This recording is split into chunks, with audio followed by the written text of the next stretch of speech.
kita mulai ibadah kita mau siapkan hati kita mau bersatu dalam doa. Mari kita siapkan hati kita mau bersatu dalam doa. Haleluya Bapa. Bapa, terima kasih Tuhan atas anugerah-Mu Tuhan, atas kebaikan-Mu Tuhan pada hidup kami Tuhan. Kalau pagi hari ini Tuhan kami boleh ada di tempat ini Tuhan, kami boleh berkumpul di tempat ini Tuhan, kami percaya semua karena kebaikan-Mu, semua karena anugerah-Mu ya Bapa. Kami Tuhan akan memulai ibadah kami Tuhan, kiranya Engkau layakkan hati kami Tuhan, pikiran kami Tuhan, biar kami boleh fokuskan kepada Engkau Tuhan. Engkau ampuni setiap pelanggaran dosa yang kami lakukan baik sengaja maupun tidak sengaja Tuhan. Engkau layakkan kami di hadapan-Mu Tuhan. Biar segala pujian penyembahan yang kami naikkan Tuhan, kami mau itu untuk kemuliaan nama-Mu Tuhan, itu untuk menyenangkan hati-Mu ya Bapa. Terima kasih ya Tuhan. Kami juga berdoa untuk teman-teman kami yang dalam perjalanan, Engkau tutup bungkus mereka Tuhan, mereka boleh sampai ke tempat dengan selamat tanpa kekurangan satu apapun ya Bapa. Terima kasih Tuhan, kami menyerahkan ibadah kami ke dalam tangan-Mu Tuhan. Engkau yang hadir Tuhan, Engkau yang melawat ibadah kami Tuhan, dari awal, pertengahan hingga akhirnya Bapa. Terima kasih Tuhan, kami menyerahkan ibadah kami ke dalam tangan-Mu, hanya di dalam nama Tuhan Yesus. Haleluya, amin. Haleluya. Ada sukacita, amin.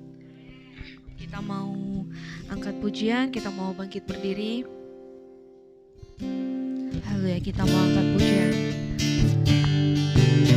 Kita mau bertepuk tangan, kita mau muji Tuhan.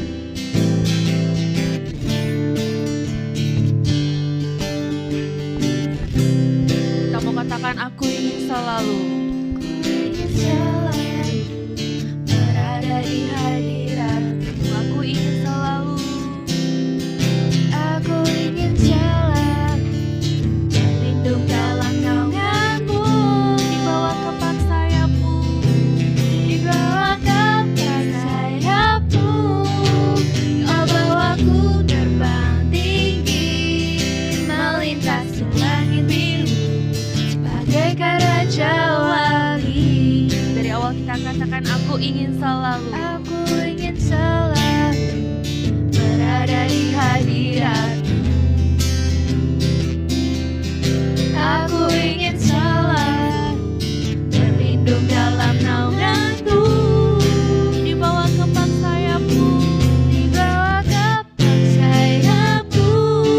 Kau bawaku terbang tinggi, melintasi langit biru, bagaikan raja wali. katakan bagai Raja Wali. Bagai raja wali, melintasi gunung tinggi.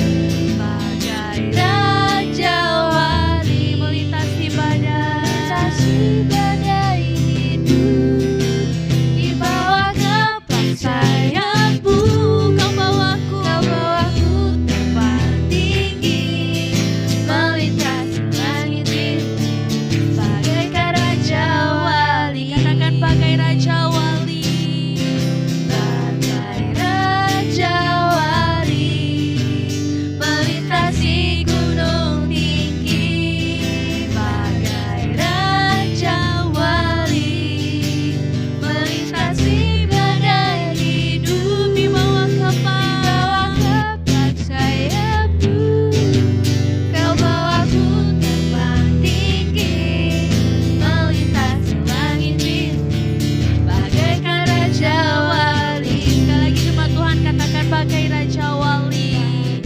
Raja wali, melintasi gunung tinggi. Bagai raja wali, Melintasi badai, melintasi badai hidup. Di bawah kepak sayap-Mu, kau bawaku terbang tinggi, melintasi langit biru, bagaikan raja wali. melintasi Langit biru, bagaikan raja wali. Melintasi langit biru, bagaikan raja wali. Haleluya. Haleluya. Kita mau selalu bersama dengan Tuhan, amin. Kita mau terima sukacita dari Tuhan, kita mau terima anugerah dari Tuhan. Haleluya. Haleluya. Kita tepuk tangan, kita mau tetap memuji Tuhan.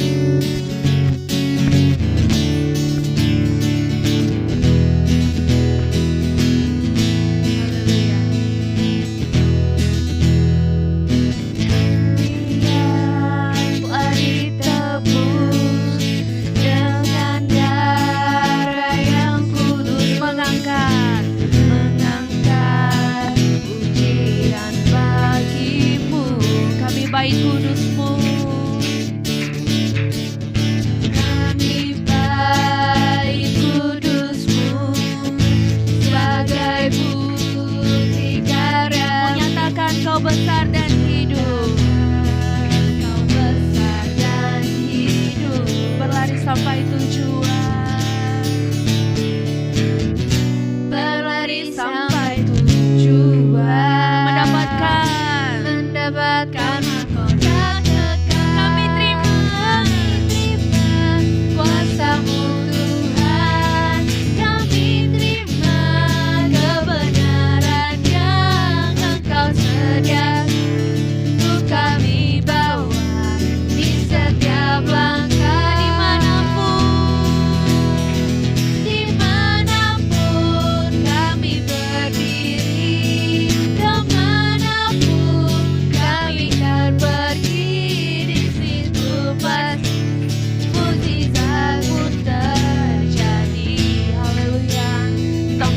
pujian dari awal kami yang telah ditebus, kami yang telah ditebus dengan darah yang kudus, mengangkat pujian bagi-Mu. Kami bait kudus-Mu Tuhan, kami bait kudus-Mu sebagai bukti,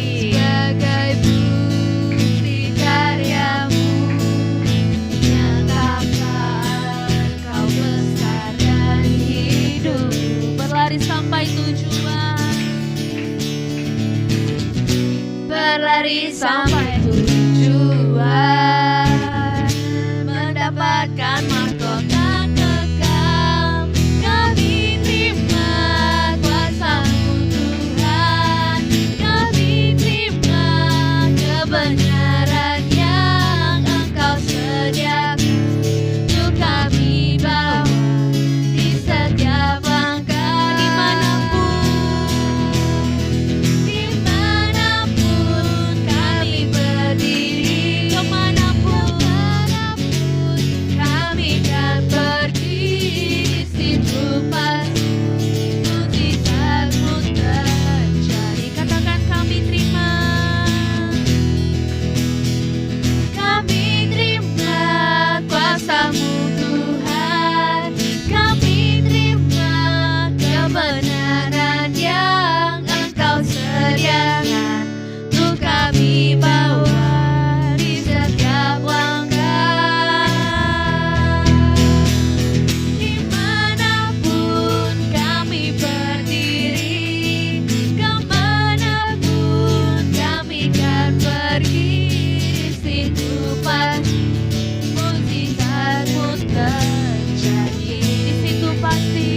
mau terima kuasa dari Tuhan, amin. Kita mau siapkan hati kita mau dengarkan firman Tuhan. Kita mau angkat satu pujian yang mengatakan hidupmu berharga bagi Allah. Haleluya. Haleluya Tuhan. Kita mau siapkan hati kita mau angkat pujian. Haleluya Tuhan, kami percaya Tuhan, Kaulah segalanya Tuhan. Haleluya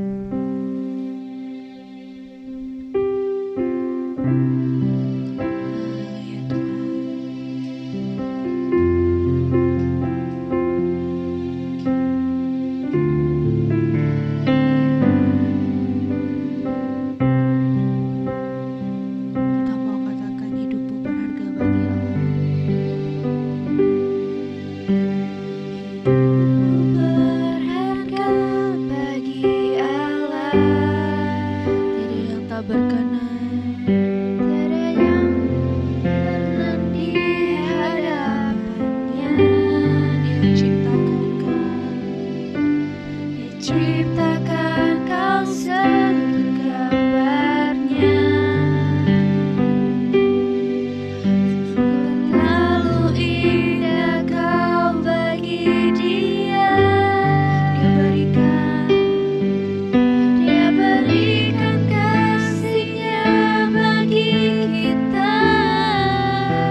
beribadah kembali Tuhan di hadapan-Mu. Kami menikmati hadirat Tuhan. Kami boleh bersekutu bersama-sama dengan umat-Mu. Tuhan, kami bangga punya Tuhan yang ajaib, yang baik dalam hidup kami, Yesus Kristus. Terima kasih Tuhan, sebentar kami akan menikmati firman Tuhan. Engkau berbicara dari hati ke hati dalam setiap pribadi kami Tuhan. Biar kami semakin mengerti maksud rencana Tuhan dalam hidup kami. Datanglah kerajaan-Mu, jadilah kehendak-Mu di tempat ini seperti di surga. Dan kami percaya Tuhan, kuasa-Mu melengkapi kami. Dan kami Tuhan terus mengasihi Tuhan dengan segenap hati kami. Terima kasih Tuhan. Kami siapkan hati kami. Di dalam nama Tuhan Yesus Kristus kami sambut firman Tuhan. Haleluya. Amin. Oke, shalom. Silakan duduk.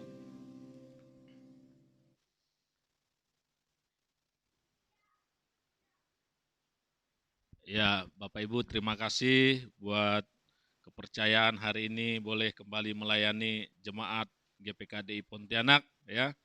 Saya bersyukur bisa hadir di tengah-tengah jemaat Tuhan di tempat ini. Ya, seberapa kita yang ada, maupun hari ini yang mungkin ada di rumah, yang tidak bisa hadir, kita bersyukur bisa beribadah, amin. Amin. Tetap semangat ya, saya selalu semangat ya kalau ibadah di Pontianak atur jarak, kalau di daerah nggak atur-atur jarak ya. Jadi saya sempat tadi masuk lupa pakai masker. Oke, Bapak Ibu, kita terus jaga kesehatan kita juga jaga kesehatan jasmani dan rohani kita tentunya, amin. Oke, Bapak Ibu, kita sama-sama belajar firman Tuhan.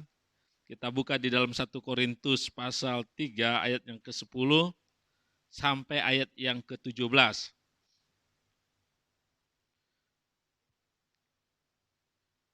1 Korintus pasal 3 ayat yang ke-10 sampai ayat yang ke-17. Sudah dapat?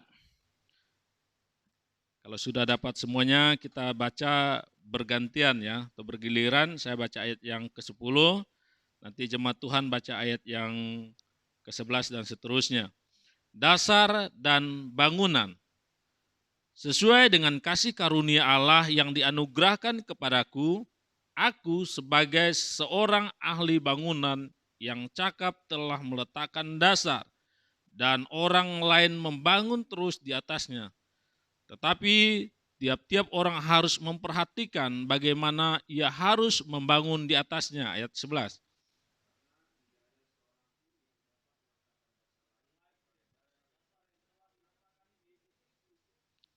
Entah orang membangun di atas dasar ini dengan emas, perak, batu permata, kayu, rumput kering, dan jerami. Ayat 13.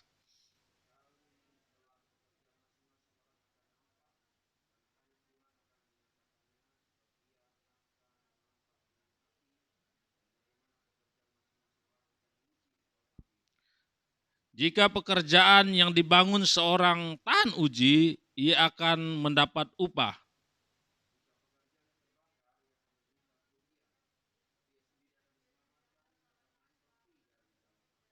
Tidak tahukah kamu bahwa kamu adalah bait Allah dan bahwa Roh Allah diam di dalam kamu?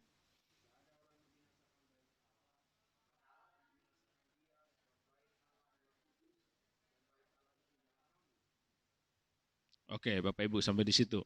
Ya, Bapak Ibu, hari ini saya akan membahas mengenai bangunan ya, membahas mengenai bangunan.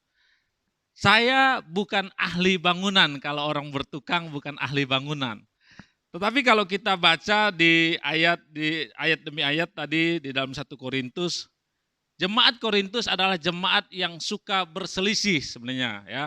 Paulus menulis ini, Paulus kembali menyadarkan jemaat Korintus supaya mereka menyadari tentang Kristus di dalam hidup mereka masing-masing ya. Karena mereka saling mengelompokkan diri masing-masing ya. Jadi mereka mengelompokkan diri masing-masing. Dikatakan kalau kita baca ayat pasal 3 itu ayat pertama sampai ayat yang ke-9, mereka ada mengelompokkan sebagai kelompok Apolos katanya. dan kelompok Paulus, ya. Jadi Paulus menegaskan kembali di ayat 10 dikatakan sesuai dengan kasih karunia Allah yang dianugerahkan kepadaku, aku kata Paulus sebagai seorang ahli bangunan. Paulus kembali menggambarkan dirinya sebagai seorang ahli bangunan, ya. Kalau ahli bangunan dia bukan hanya berbicara ahli dalam membangun. Saya pelajari ternyata ahli bangunan dia juga cakep, dia juga pintar memilih bahan-bahan bangunannya, ya, material bangunannya. Mungkin ada yang ahli bangunan di tempat ini, atau yang biasa melihat orang membangun. Kalau saya tidak ahli membangun rumah, tapi saya kalau melihat orang membangun, kayak ada miring dikit ini. Padahal saya bukan ahlinya membangun gitu ya. Saya punya saudara pas lagi membangun rumah, awalnya dia membangun bagus. Bagus dibangun sampai atas kok atapnya miring, saya bilang. Ini atapnya miring, masa sih? Coba kau perhatikan, saya bilang. Atapnya miring. Terus kemarin kita lagi membangun juga di gereja yang di Andeng. Ya gak? Saya suruh bongkar itu. Pasang bata sempat miring. Apalagi tampilan di depan. Saya bilang kayak miring ini. Enggak kata Tuhan, nanti diaturlah pakai plesteran. Enggak bisa, saya bilang. Ini harus dibongkar. Ternyata dibongkar ulang.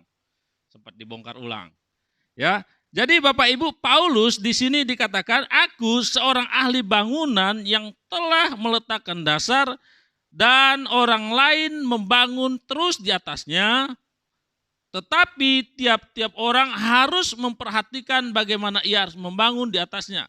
Jadi Bapak Ibu, kalau kita mau membangun kehidupan rohani kita, bangunan rohani kita, yang pertama kita harus punya pondasi yang kuat.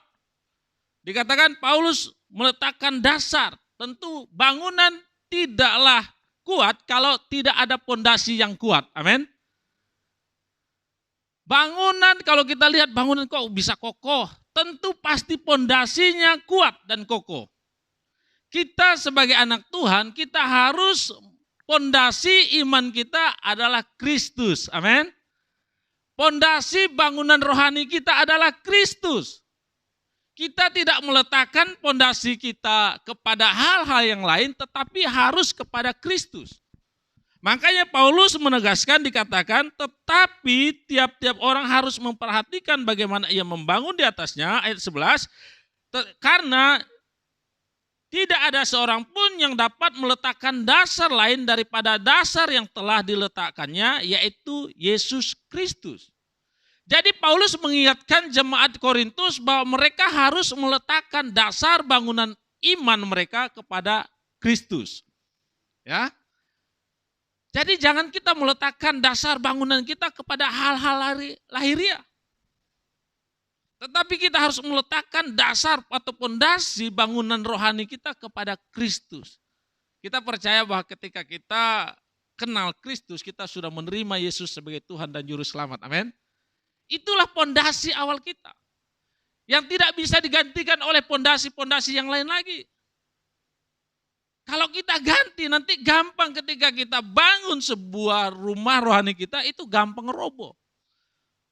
Bapak Ibu, kalau kita bangun rumah, pondasinya enggak kuat, sekali lagi saya katakan pondasinya tidak kuat, itu rumah pasti lambat laun pasti roboh. Saya pernah jalan di daerah Tayan ya. Saya lihat ruko kok bisa ambruk gitu. Pasti pondasinya. Mungkin rumah-rumah di Pontianak juga banyak yang roboh. Pasti pondasinya tidak benar. Demikian juga kehidupan rohani kita. Kalau pondasi rohani kita tidak benar, kita meletakkan pondasi atas dasar yang lain bukan Kristus, lambat laun kita bisa roboh. Makanya banyak orang hari-hari ini meninggalkan Tuhan. Kenapa? Karena pondasi mereka tidak kuat di dalam Tuhan. Kalau kita sudah terima Yesus, jangan kita ganti dengan pondasi yang lain lagi. Amin. Kita harus sekali Yesus tetap Yesus. Amin. Yang kedua dikatakan, masih ayat yang ke-10 tadi bagian B-nya, tetapi tiap-tiap orang harus memperhatikan. Sama-sama katakan memperhatikan. Kalau orang bangun rumah, pondasinya udah kuat, dia ketika dia bangun lagi, dia harus memperhatikan, dia cermati, dia awasi bangunannya. Mungkin pondasi sudah kuat, tapi asal membangun berikutnya. Temboknya asal bangun, ya, kemiringannya. Saya juga kalau lihat orang nukang, pusing, dia harus pakai siku, macam-macam, kata kalau enggak miring. Ternyata dia harus benar-benar memperhatikan. Mungkin pakai bata atau pakai beton yang lain. Dia harus perhatikan bagaimana dia membangunnya.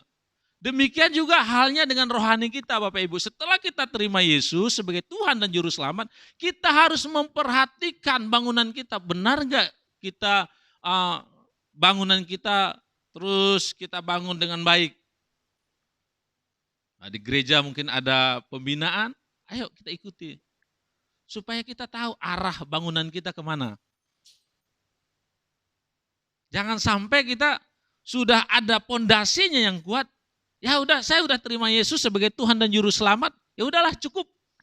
Tapi kita terus bangun, amin.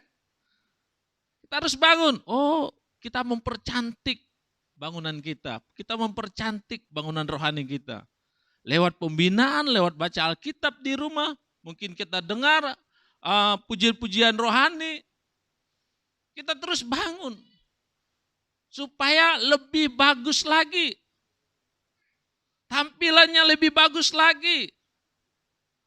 Tentunya kita nggak mau dong bangunan kita asal-asalan, amin. Bikin rumah, biasa bikin rumah, mungkin Julius biasa bikin rumah. Nah, dulu bikin rumah, arsitek, dibikin gambar rumah. Kalau salah sedikit, tentunya orang yang punya rumah, aduh kok ini salah ya, ubah ya. Enggak puas. Demikian juga dengan hal rohani kita, Bapak Ibu. Kalau ada yang salah, mulai kita ikut ajaran-ajaran yang salah. Sekarang kan banyak kan. Kalau kita mau belajar tentang, buka aja mungkin YouTube atau apa. Tanpa kita memperhatikan bangunannya. Oh ternyata salah. Percayakanlah kalau kita di tempat ini, di gereja di tempat ini, di GPKD Pontianak, kita ada ahli bangunannya, gembala kita. Pak Gembala, saya udah ini salah kayak kehidupan saya. Jangan malah nanya sama orang luar. Saya baru konseling anak muda juga ya. Kalau dalam rumah tangga saya bilang kalau kamu ada masalah, jangan cerita sama tetangga dulu. Percayakan, kalau kamu dibina sama pembina rohani kamu, ayo datang dulu ke pembina rohani kamu. Jangan kalau ada masalah nanti cerita dulu sama tetangga, nanti tetangga cerita lagi ke tetangga lain kan. Jangan, saya bilang, kita harus mempercayakan bangunan kita, bangunan rohani kita, ke pembina kita kayak, atau ke ketua komsel kita kalau kita ikut komsel kan. Jadi benar-benar kita awasi bangunan rohani kita. Jangan sampai salah dikit, waduh, bangunan salah dikit. Seperti tadi kakak saya, ya bangun bagus, awalnya udah mulai miring, kayunya asal-asalan, pokoknya dipotong, kayu ukurannya nggak sesuai dengan sambungan ukuran yang lain. Aduh, saya bilang, ini bangunan mah cuma tampilan luarnya mungkin agak oke lah, tapi ketika dilihat di atas, saya sendiri bukan tukang, saya kepingin, aduh bongkar aja lah ini daripada bikin pemandangan yang nggak baik. Bayangkan sambungan atapnya, sengnya itu ya. Seharusnya kan lurus. Dia agak gini. Ya. Kurang bagus, saya bilang. Nantilah. Saya bilang jangan kayak gini. Kalau mau membangun, jangan asal-asalan. Cari tukangnya, ahlinya yang benar-benar. Jadi Bapak Ibu, kita harus memperhatikan bangunan rohani kita. Amin. Jangan asal-asalan. Jangan asal-asalan. Harus kita perhatikan. Makanya Paulus katakan, tetapi tiap-tiap orang harus memperhatikan. Ya, bagaimana ia harus membangun di atasnya. Ayat 12, entah orang membangun di atas dasar ini dengan emas, perak, batu permata, kayu rumput kering atau jerami. Jadi ayo kita awasi. Jangan sembarangan lagi ya. Banyak orang, ya udahlah saya udah percaya Yesus, ya saya mau ke gereja, enggak, itu urusan saya. Jangan. Ya, kita mau bangun lebih lagi. Ayo kita beribadah lebih rajin lagi, baca Alkitab lebih rajin lagi, berdoa lebih rajin lagi. Amin. Supaya kita tahu, waduh indah ternyata ikut Tuhan. Bangunan rohani saya udah mulai, kelihatan bagus nih. Ya, itu tahap kedua ya. Dan seterusnya. Yang ketiga, ayat yang 13. Sekali kelak pekerjaan masing-masing orang akan nampak. Nah, ini. Karena hari Tuhan akan menyatakan sebab ia akan nampak dengan api, dan bagaimana pekerjaan masing-masing orang akan diuji oleh api itu. Jadi Bapak Ibu, ketika kita membangun sebuah rumah, pasti ada ujiannya. Contoh, saya lagi berusaha membangun nih kan. Di daerah saya itu kan angin kencang. Kalau lagi sore-sore, sepoi-sepoi. Tapi kalau lagi kencang-kencang, saya nanam beberapa pohon pisang itu kan, kayak di sisir gitu daunnya. Anginnya kencang. Kalau asal-asalan, mungkin atapnya bisa terbang.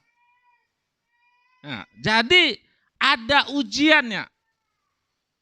Ketika kita terima Yesus, kita bangun rohani kita, pasti ada tantangan. Amin. Pasti ada tantangan. Tidak ada orang ikut Tuhan tidak ada tantangan.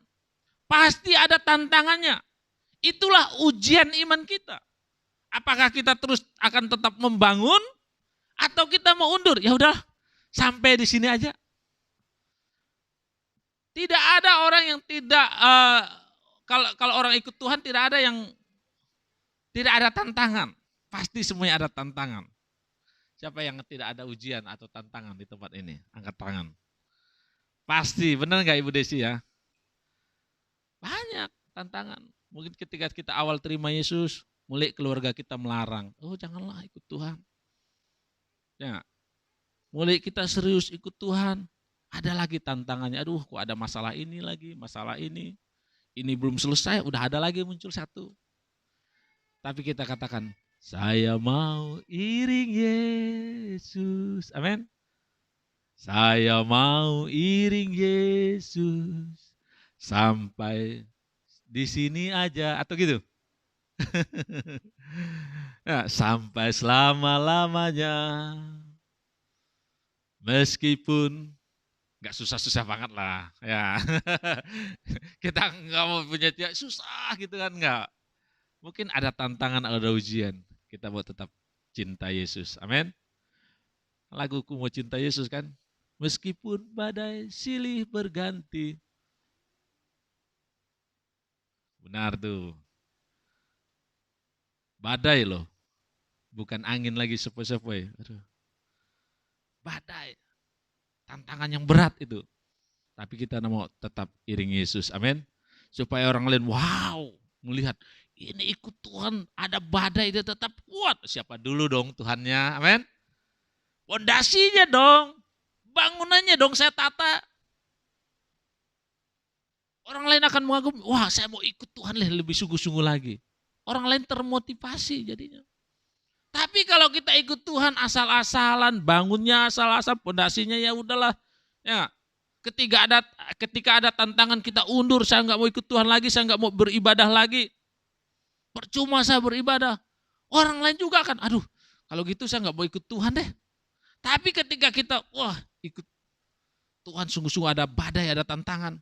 Saya mau tetap ikut Tuhan. Amin.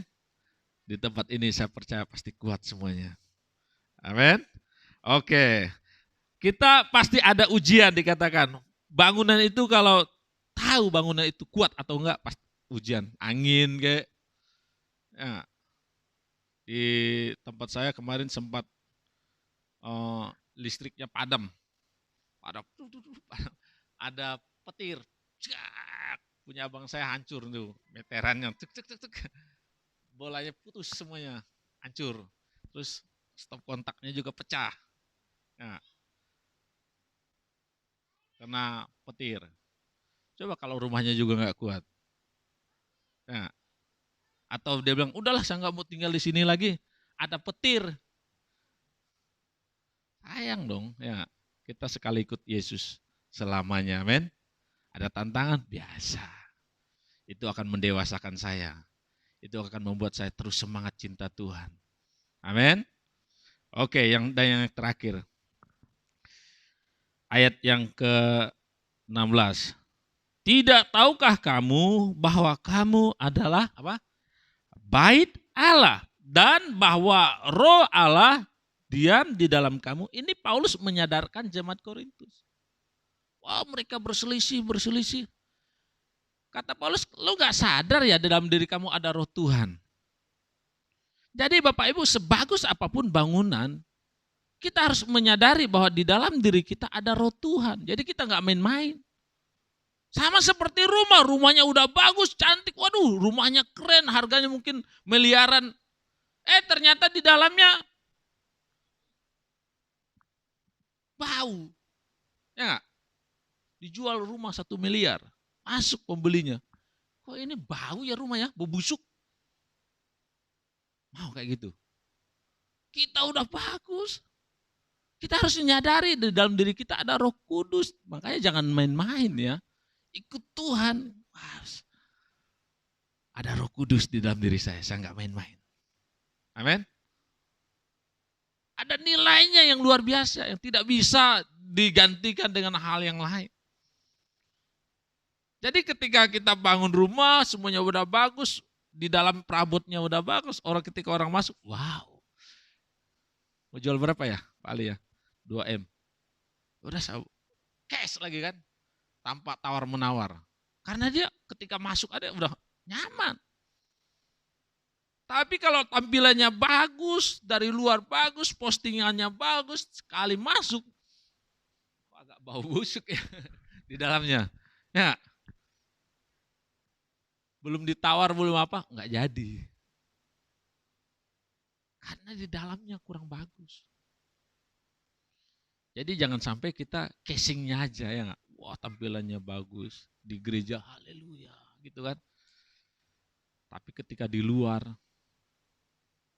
orang melihat, oh ini ya orang Kristen model kayak gini ya.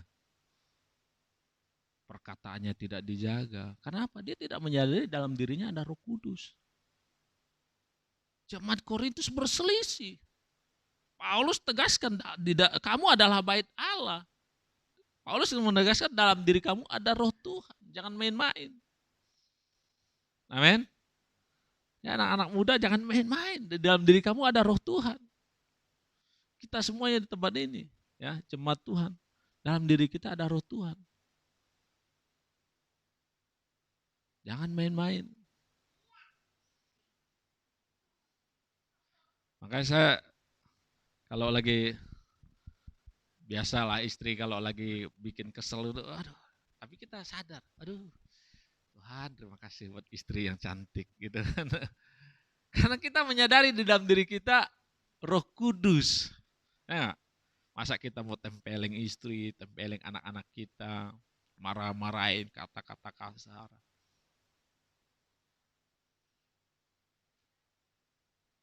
Kita harus menyadari, amin. Ketika kita menyadari, oh ada Roh Tuhan.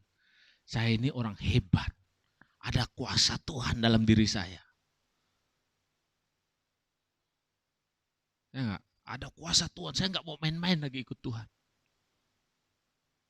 Nia lagi nyanyi haleluya. Wah, orang di jamaah Tuhan kan ada Roh Tuhan dalam dirinya. Ada Roh Kudus.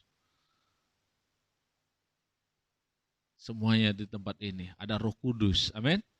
Jangan main-main ketika di luar. Mungkin di gereja kita yang tidak ada yang tahu ya nggak, pendeta. Wah, semuanya jemaatku baik-baik aja. Ketika di luar, kok kayak gini ya? Tetangganya, saya nggak mau ikut Tuhan deh. Kenapa? Tetangga saya tiap hari ke gereja tapi di sini nggak ada. Kok kayak gini? Ngomongnya kasar, maki-maki orang. Ya. Kita harus sadar, amin. Kita bikin perpecahan lagi. Seharusnya kita sadar di dalam diri saya ini ada roh Tuhan. Saya nggak mau main-main. Ikut Tuhan saya mau sungguh-sungguh. Ada roh Tuhan, ada roh kudus di dalam diri saya. Bukan rokok kudus. Roh kudus. Rohnya Tuhan. Amin. Jadi Bapak Ibu, inilah yang perlu kita mengerti, pahami. Ya. Kalau kita mau membangun bangunan rohani kita, yang pertama tadi apa? Kita harus punya pondasi. Amin. Pondasi kita adalah Kristus. Sama-sama katakan, pondasi saya adalah Kristus. Yang kedua, kita harus memperhatikan bangunan kita. Ya, kita perhatikan dengan baik, perhatikan dengan seksama bagaimana cara membangunnya. Jangan salah loh, ya. Salah dikit kita, saya katakan banyak orang mau belajar, sekarang kan belajar semuanya online ya. Jangan sampai juga nanti kita belajar khotbah online dulu, dapat ajarannya yang salah. Nah, banyak di YouTube itu banyak ajaran-ajaran tentang keuangan, tentang apa, semuanya ada yang salah loh. Makanya kita perhatikan, tanya Pak Pendeta kita, Om, benar nggak nih Om ajaran ini?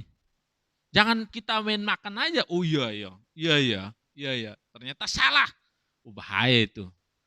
Ya. Tanya, ada Pak Ali, ini kok ajaran ini gini-gini ya? Mungkin yang suka buka YouTube ya.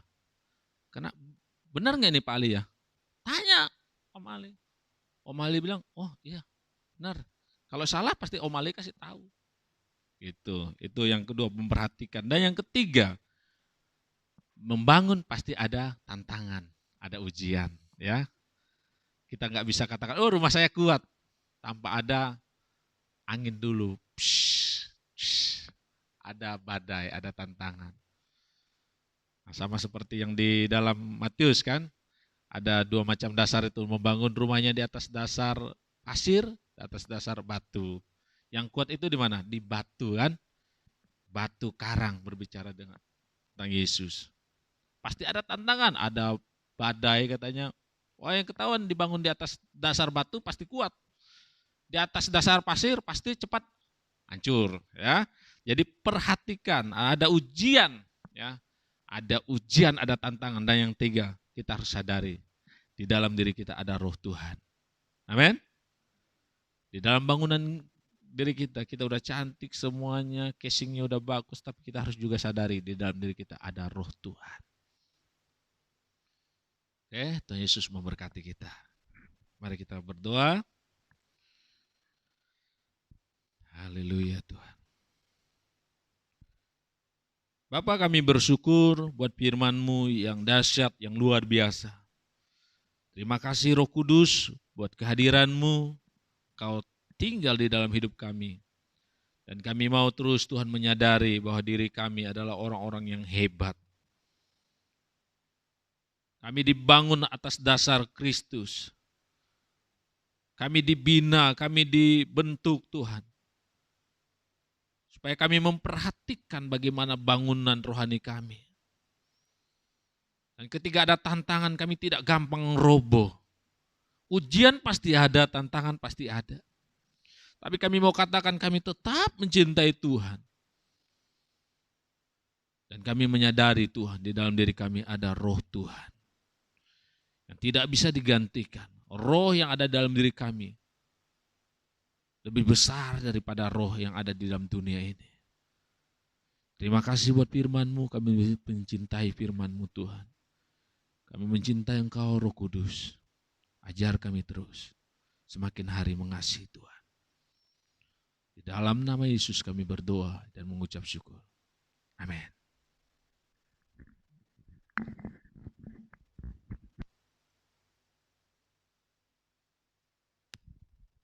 Mari kita bangkit berdiri saudara, kita akan akhiri ibadah kita. Mari kita berdoa syafaat sebentar buat bangsa Indonesia yang kita cintai. Mari kita buka suara kita bersama-sama. Bapa, di dalam nama Yesus, Engkau telah menyelamatkan kami, Engkau telah menebus kami. Kami bangga hidup di Indonesia dan kami mencintai Indonesia bangsa kami. Kami sepakat berdoa buat Indonesia yang kami cintai. Kami berdoa buat Joko Widodo bersama keluarganya. Kami berdoa Tuhan, di dalam nama Yesus, Wakil Presiden, Menteri Kabinet Tuhan, Koordinator Pemulihan COVID-19, dan juga Tuhan pemulihan ekonomi, Gubernur, Wali Kota, Camat, Lurah, RW, RT, pemerintahan pusat daerah. Kami berdoa buat TNI Polri, kami juga berdoa Tuhan buat anggota Dewan, DPR RI, Provinsi, Kota, dan juga Dewan Perwakilan Daerah. Kami berdoa di dalam nama Yesus, tokoh masyarakat, tokoh agama, elit politik yang ada di Indonesia. Tuhan berkati mereka Tuhan, beri mereka kekuatan, kesehatan, takut akan Tuhan menguasai hati mereka, sehingga mereka sehati sepikir membawa Indonesia kepada tujuan yang Tuhan sudah tetapkan. Kami menolak segala pekerjaan roh jahat, kuasa gelap yang ingin menghancurkan bangsa kami. Tuhan, berkati Indonesia aman, damai, dan mengalami kasih dan anugerah-Mu. Kami berdoa buat tenaga medis, para perawat yang bertugas di rumah sakit, dan juga Tuhan yang ada di puskesmas, beri mereka kekuatan, keluarga mereka juga. Mungkin kalau mereka ada yang kena COVID atau sakit yang lain, hiburkan, kuatkan mereka. Atau mereka ada yang meninggal karena tugas mereka, hiburkan suami, istri, anak, orang tua mereka, supaya mereka tetap, ya Tuhan, diberi kekuatan dalam menghadapi segala sesuatunya. Kami berdoa Tuhan buat bangsa kami. Kami percaya Indonesia dipulihkan dan diberkati oleh Tuhan. Buat pengusaha, buat para karyawan yang kerja di pabrik, Tuhan, buruh-buruh harian juga, mereka juga diberkati Tuhan sehingga roda ekonomi kembali bisa pulih. Vaksin bisa ditemukan dan vaksin itu bisa didistribusikan kepada masyarakat supaya keadaan semakin lebih baik. Bapak, terima kasih, kami berdoa buat seluruh pemimpin gereja di seluruh Indonesia, Ketua Sinode Aras Nasional, ya Dirjen Bimas Kristen dan Pembimas Kristen di provinsi dan di kota. Beri kekuatan, kesehatan, biar mereka semua bersatu untuk, ya Tuhan, mengabarkan, memperluas kerajaan Allah. Berkati GPKDI seluruh Indonesia, dari pengurus pusat, daerah, dan semua gereja, gembala, ya Tuhan, dan juga pejabat gerejawi dan sujemaat Tuhan, supaya mereka hidup di dalam pimpinan Tuhan, bersama-sama melakukan perkara yang besar, yang Tuhan inginkan, amanat agung, supaya banyak jiwa dimenangkan dan diselamatkan. Bapak, kami berdoa buat jemaat GPKD yang ada di tempat ini, ya Tuhan, biar terus bertumbuh menjadi pribadi yang dewasa, yang kuat dalam Tuhan. Berkati seluruh umat Tuhan yang sudah hadir, maupun yang tidak bisa hadir karena sakit dan di rumah. Tuhan memberkati mereka semua. Berkati keluarga mereka, rumah tangga mereka, hubungan suami istri, anak, orang tua. Berkati supaya punya hubungan yang harmonis, penuh dengan kasih Kristus. Berkati mereka, ya Tuhan, pernikahan mereka. Berkati yang belum punya anak, diberkati kandungan mereka. Ya Tuhan, sehingga mereka bisa punya anak tahun depan. Berkati jemaat Tuhan yang sedang mengandung, berkati kandungannya sehat, bayinya juga sehat. Baik Stefani juga yang tahun bulan depan akan melahirkan, sehat di dalam nama Yesus. Bayinya sehat, Stefana pun sehat. Diberkati dokter yang akan menangani, ya Tuhan, dokter kandungan, dokter bedah, ya Tuhan, dokter anak, dokter bius, dan perawat, semua biaya yang diperlukan. Tuhan Jehovah Jireh Al-Shaddai menyediakan semuanya.